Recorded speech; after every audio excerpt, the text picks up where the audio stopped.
Hi everyone, my name is Steven Stoops, and I make videos on DaVinci Resolve. The video behind me is part of a series I'm making about the travels of Paul through the book of Acts. I've taken the time to create a tutorial, actually 4, because it's kind of a large comp, so it's going to take a little time to sort it all out, and I don't think you want to listen to me drone on for 45 minutes. So here's the first part coming right up. Let's get started, shall we? Okay, so here we are in the media pool of DaVinci Resolve, this first tab here, and I have it open on the file that's got all the things we're going to use in this. This first piece is the footage. I got this from Google Earth. Google Earth Pro is a free download, and it does that and zooms in, and this is the area that we're going to be putting map pins. As long as you use this attribution, make sure that everybody knows it's Google Earth Pro you got this from. You can use it in all of your YouTube videos or anything that you want to do like that. This one is from the same, but I got this has the labels, so that way we can know, because we're going to put a pin here and we're going to put a pin up here, so that way we know what all of them are. These 1, 2, 3, 4 items all came from Envato Elements, and there's going to be a link down there so you can go check them out. They got a lot of stuff. I found everything I need. I've got another project coming up that I've been pulling stuff, and they have an AI image generator now, and I'm going to pull some some images from that. So I'm going to drag them all in, as I just did, and there they are all in the media pool. So now I'm going to come over here to the edit page. Okay, so as you can see now, here on the edit page, I have all of my media that I'm going to be using.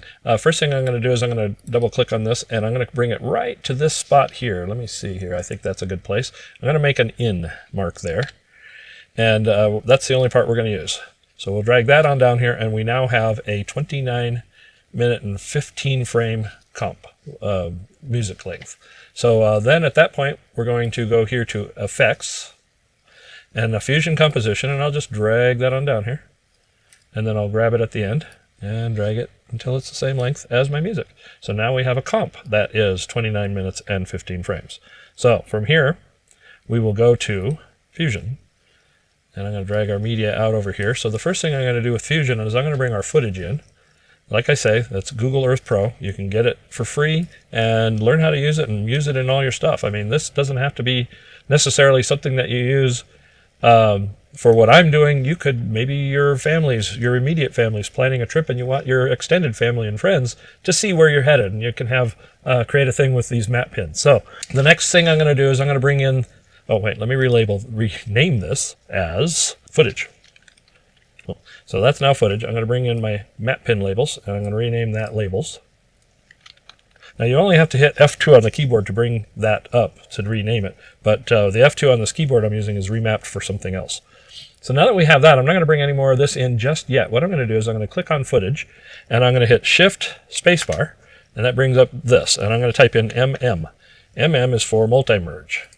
So we're going to add a multi-merge, and I'm going to slide it over here to the center of this, because we're going to have stuff all the way in here. You can have up to 64 different items coming into here, and what it does is it'll place it on a layer list so that you can make sure that this should be above that and that should be above this, but you can do all kinds of adjustments with it.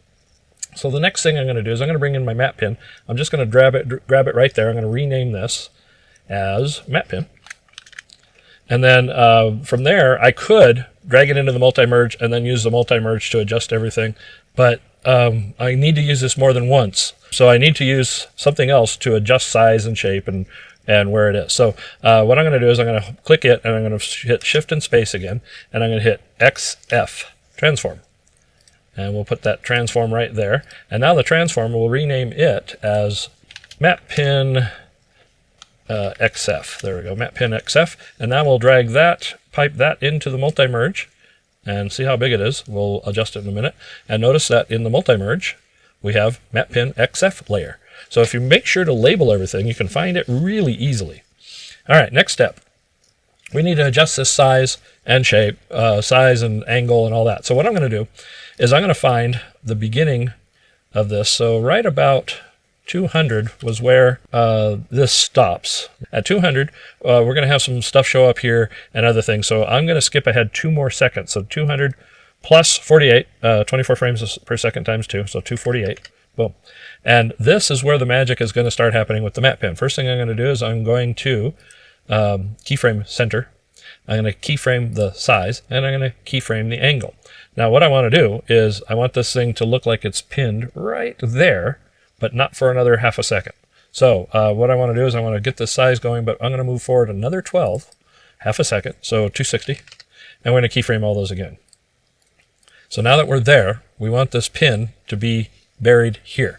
So what I'm going to do is I found that 12.5%, so 0.125 was about the right size for the pin.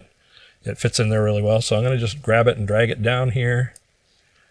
And let's take a look here. Yeah, okay. So there, let's see here. Let's bring up that other map. We're going to click on labels and put 1 on the keyboard, and we can see this map. We can see that Jerusalem is right at the corner of this triangle of green here. So there's Jerusalem right about there. So let's put this back to center again, to single again. And what we'll do is we'll click on map pin XF, and we'll just adjust this until it's right about there, and then we'll do the angle. Because I think what I'm going to want to have this do is I want this thing to come flying in and go whoop, like it landed there. All right, so let's zoom in again, take a look again.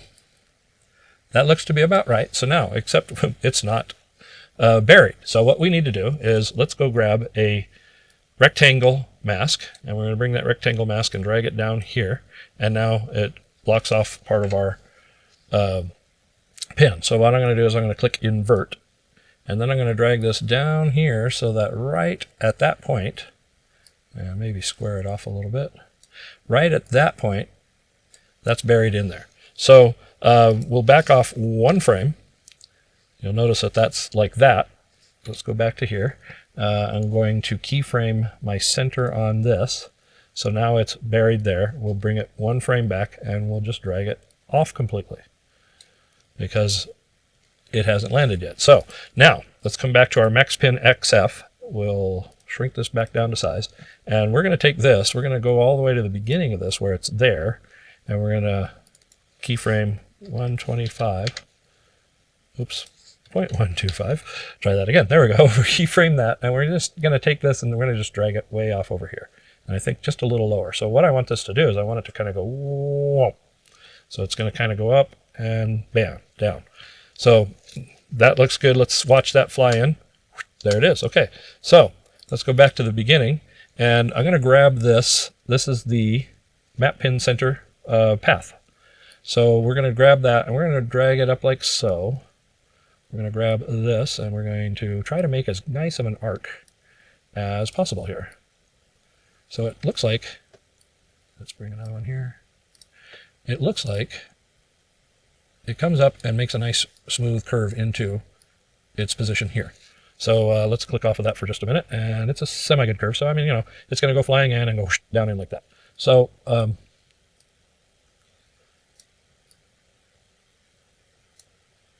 we go. Let's do that. There we go. That makes a nice curve. All right. So let's see how that looks. We'll hit the space. Boom. There it is. Okay. It flew right in. Now, our next step is the angle. So let's get back to this point, and we're going to do this 1 frame at a time once it gets started. So I'm just going to speed it up, and you won't have to sit here and listen to me drone on about it. But what I found is that this angle here, let's zoom in some. This angle right here, if it's at a right angle to this line here, it works out pretty well. So I'm going to just grab it like so, and we're just going to go 1 frame at a time back.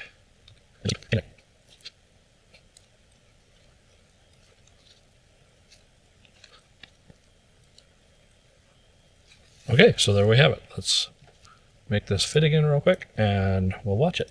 Oh, there we go. It looks like it just comes flying in. So now the next step, because, you know, this is above the map until it reaches here. So we kind of want to have some sort of shadow layer. So I'm going to click in the middle here, and I'm just going to hit Shift and Spacebar again, and I'm going to type in shadow. There's shadow right there. Now I've tried these other shadows. This one here I think works the best for our purposes here. The real shadow doesn't allow you to make it further away, and we want that. So now shadow is here. We're not going to do anything with that just yet, but what we're going to do is we're going to drag this in to there from the transform. So now it's getting all its information from that, but we want to have another transform because shadow does not have an angle adjuster, and I need an angle adjuster because when it lands here, it doesn't line up. So let's take a look at here real quick, and we'll just kind of bring this all the way over to there. And I'm going to bring in another transform. And we're going to rename that one Shadow XF. And then we're going to pipe that into the multi-merge, not on the blue one. There we go. And now we have a shadow. We don't see any shadow, but we do have a shadow. We really do. Watch this. I'm going to, on shadow, click there. We're going to click over here where it says image with shadow, and I'm going to just do shadow only. And now it's on top. So that creates an issue, but that's what the beauty of this multi-merge is. I can take this Shadow XF layer and drag it down below the map pin layer, and now it's behind the map pin. So now what I need to do in shadow is let's add a little bit of distance from the light. And then what we're going to do is we're going to change our position of our light. I think I'd like to have the light kind of look like it's coming from over here. So there's that position. We'll bring this one up a little bit. It's just the exact opposite of what you expect with adjusting XY coordinates. And so now you can see what I'm talking about. Let's zoom in here. This should be here because it's buried in the map. So it should be showing up like that. So that's where this Shadow XF comes in handy. Let's put this back to fit, and we will change this angle. So now it's going to kind of move all over the map here, and we don't necessarily care too much about that part, but we're going to keyframe this also because that's going to make a difference later on. And let's get back to Shadow XF, and we'll play with Shadow, and we'll play with our adjustments until it is where we want it to be. Zoom in on that. So now it looks like the light is over here and it's coming along that way, and the map pin is that. So that looks pretty good. So let's fit this back again. And the next thing is it's way too stark here, and we're going to keyframe the softness. The reason is that when it's here, it's actually closer to the page, so it's going to be less soft there. So maybe about like that. And then as we go along each of the different places, when it's further away and it's up that high, it is going to be a little softer because there we go, it's further away from the page. We'll adjust those angles in just a bit. The other thing, and I forgot to do this, I'm going to go over and do it real quick after we get this shadow to be in the right position, is what I want to do is I want to come back here to my map pin XF, and we're going to move forward. All right, so we're going to move this forward here, and we want this to actually be about, because this is the furthest, the highest it is towards the viewer. So we're going to bring this up to about 17.17. There we go. So it's a little bit larger. You'll notice that since the shadow gets its information from this transform, that it got larger as well. So now the other problem is that the shadow, now that I have this effect going on here, is I need to keyframe my angle, and my angle needs to be closer to true because the light's coming from over here, so it needs to be closer to true at this point. So let's move forward one frame, and that's a little bit better, but still not quite. There we go, and that's perfect. So here, okay, there we go. Now it looks like the light source is over here, and it's coming across there. So there we go. So each different time, perfect. There we go. I think that looks good. Let's play it. Woot. There we go. Bing. Bam. Okay, so that's our thing. So that's everything today. What we're going to do is we're going to look at some more of this stuff on my next video, because you don't want to listen to me drone on for 40 minutes. I mean, nobody wants that. I put people to sleep. So we won't have that. So the next time what we're going to do is we're going to add another map pin that lands up here, and we can just use all this stuff we've already done for that. Plus, we're going to have a little fun stuff happen when it hits. And then we got some text to add and all that stuff. But I hope you enjoyed this. I hope you learned something. I learn something when I do these things, so I hope you do as well. If I can just encourage some people, just a few people, to try something new, I'll feel like I've accomplished something. So I hope you like this, and make sure to hit that subscribe button. Make sure to tell your friends about it. You might know somebody else who wants to try something new. Thank you so much. Have a good day, and I hope you enjoyed this. Bye now.